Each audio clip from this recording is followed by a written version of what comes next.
নমস্কাৰ, মই ঋতুস্মিন শৰ্মা। এগৰাকী বিশেষ চিকিৎসক কোভিড সম্পৰ্কে তেওঁ কেতবোৰ কথা ক'লে। আমি আপোনালোকক সুধিব বিচাৰিছোঁ, এইগৰাকী চিকিৎসকৰ কথাখিনি আপুনি এবাৰ শুনিলেনে? কান্দি কান্দি চিকিৎসকগৰাকীয়ে ক'ব বিচাৰিছে, আচলতে আপুনি মই ধেমালি বুলি ভাবা এই কোভিড কিমান শক্তিশালী, কিমান মাৰাত্মক, আৰু কোভিডে কিদৰে সংহাৰী ৰূপ ল'ব পাৰে। Manage patients. We have to literally manage patients at home with oxygen, and this is not something we are enjoying. So I really want all of you to follow a few things that I really am requesting you to follow. কান্দি এইখিনি কথা কৈছে। आप लोग আমি সম্পূৰ্ণ কথাখিনি আপোনালোকক শুনাম। लग रहा है कि आपको 1 साल से कोरोना नहीं हुआ है, इसलिए आपको এগৰাকী চিকিৎসকে কান্দি কান্দি ক'লে কোভিডৰ ভয়াৱহতাৰ কথা।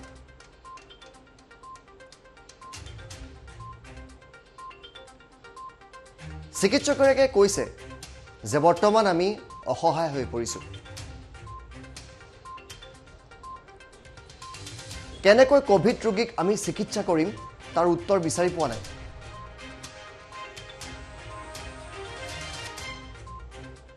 চিকিৎসালয়ত আইচিউৰ অভাৱ, ভেণ্টিলেটৰৰ অভাৱ।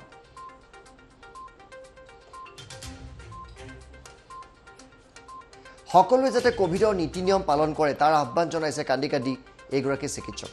আমি সম্পূৰ্ণ কথা শুনাম, কিন্তু তাৰ আগতে কেতবোৰ গুৰুত্বপূৰ্ণ কথা তেওঁ কৈছে। ঘৰৰ পৰা বাহিৰলৈ ওলালি মাস্ক পৰিধান কৰক, বাৰম্বাৰ তেওঁ এইষাৰ কথা কৈছে।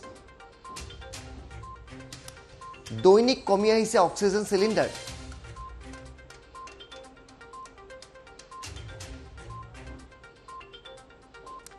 কোভিডৰ লক্ষণ দেখিলেই ততাতৈয়াকৈ পৰীক্ষা কৰাওক।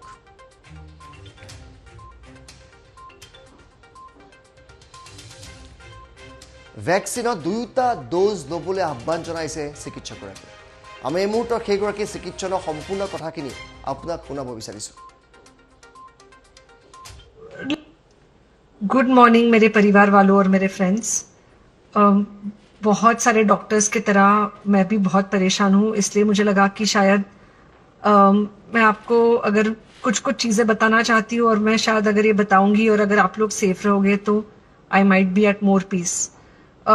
जैसे आपको सबको पता है कि बॉम्बे की हालत तो बहुत ख़राब है, और धीरे धीरे बहुत सारे शहरों की और बहुत सारे स्टेट्स, इवन टाउन्स की हालत ख़राब होते जा रही है।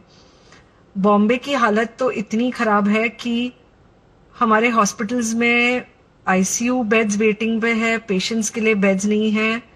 It's a very very helpless, यानी मुझे इतना हेल्पलेस और लाचार कभी फील नहीं हुआ है।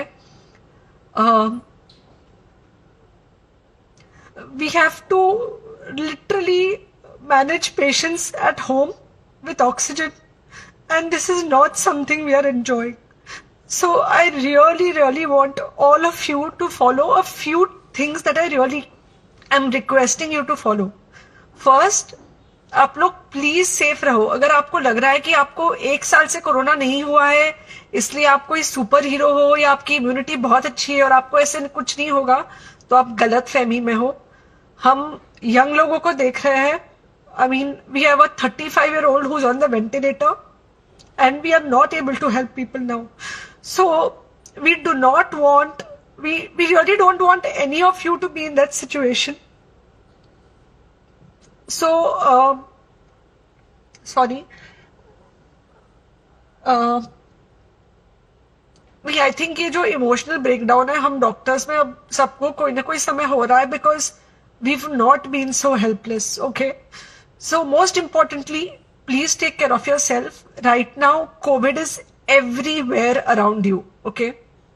तो अगर आप घर से बाहर निकलो, maybe you're meeting your friends, maybe you're meeting your family, it does not matter. You have to be masked, okay? Just because आपको अभी 1 साल से कोरोना नहीं हुआ है, या आपको पिछले साल कोरोना होकर जा चुका है, इसका मतलब ये नहीं है कि आपको वापस कोरोना नहीं हो सकता। You can still get COVID. तो please keep your self very well masked at all times. अगर आप घर से बाहर निकल रहे हो तो घर के बाहर निकलो, मास्क होना चाहिए। मास्क सिर्फ इधर नहीं, मास्क पूरा नाक से पूरा यहाँ तक होना चाहिए। दूसरी बात, अगर आपको कुछ होता है, अगर आपको बुखार आता है या कुछ होता है, पैनिक मत होइए. Do not get unneeded investigations done. Get in touch with me, obviously, immediately.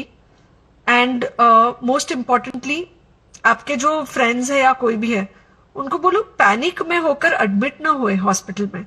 फिलहाल जो सिचुएशन है वो ऐसी है कि बहुत सारे हॉस्पिटल्स में स्टेबल पेशेंट्स एडमिट हो रहे हैं और बहुत सारे लोग जिनको एक्चुअली ऑक्सीजन की जरूरत है उनके लिए हमारे पास बेड नहीं है.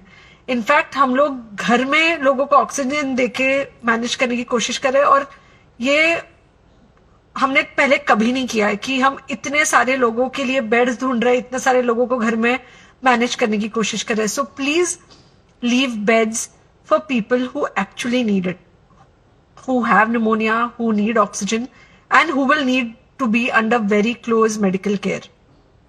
Third thing, if you have not taken the vaccine, अगर आपने वैक्सीन नहीं ली है किसी भी कारण से, हो सकता है आप ट्रैवल कर रहे हो सकता है आपको वैक्सीन की हिचक हो सकता है आपने कुछ व्हाट्सएप पे फॉरवर्ड पढ़ा हो कि वैक्सीन की वजह से कुछ साइड इफेक्ट्स हो रहे हैं या कुछ हो रहा है.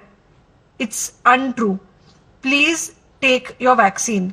ये हमको डेफिनेट दिख रहा है कि जो लोगों के 2 वैक्सीन के शॉट्स होकर 2 हफ्ते हो चुके हैं उनमें डेफिनेटली हमको इन्फेक्शन, सीरियस इन्फेक्शंस कम दिख रहे हैं और हॉस्पिटलाइजेशन ना के बराबर है. So the vaccine is definitely helping. Okay, so take care of your self. Do not take COVID-19 lightly. Please pray for the people in the hospital and please pray for the families and the caretakers of all these people in the hospital. उनको आपके प्रार्थना की बहुत जरूरत है और सबसे ज्यादा जरूरत है कि आप अपना ध्यान रखें. ओके, एंड बस घर पे रहो. आप कुछ हफ्तों तक सिर्फ घर पे रहो जब तक हम ये सिचुएशन ऐसे हैंडल कर सके कि हम एटलीस्ट कुछ हो जाए तो हम हॉस्पिटल में पेशेंट्स को ले सके. फिलहाल हालत ऐसी है कि डॉक्टर्स और डॉक्टर्स के रिलेटिव्स को भी नहीं मिल रहा है बेड. तो आप सोचिए कि it's an absolutely helpless situation. Okay, I think अगर हम सब इतना ध्यान रखेंगे we will definitely come through this second wave very well. Okay, and then we will have to work on not allowing a third wave. So third wave का हम बाद में सोचेंगे, वो तो नहीं आना चाहिए, पर जो ये सेकेंड वेव है इससे हमको कोई भी हालत में एकदम सेफली निकलना है. Okay, take care. I really love you. আমি এই মুহূৰ্তত সংযোগ স্থাপন কৰিছোঁ হাছিনুৰৰ সৈতে. হাছিনুৰ, আপোনাক সুধিব বিচাৰিছোঁ, অসমতো এই ধৰণৰ এটা মনোবৃত্তি হৈছে যে যোৱা এবছৰে মোৰ কৰোণা নহ'ল, এইবাৰো নহ'ব? চাওক ঋতুস্মিন, দেখা গৈছে যে অসমত শেহতীয়াকৈ নিৰ্বাচন অনুষ্ঠিত হৈ গ'ল. নিৰ্বাচনৰ পিছত কোভিডৰ যি দ্বিতীয়টো ঢৌ, সেই দ্বিতীয়টো ঢৌত অসমতো সাংঘাতিক ধৰণে আক্ৰান্ত হৈছে.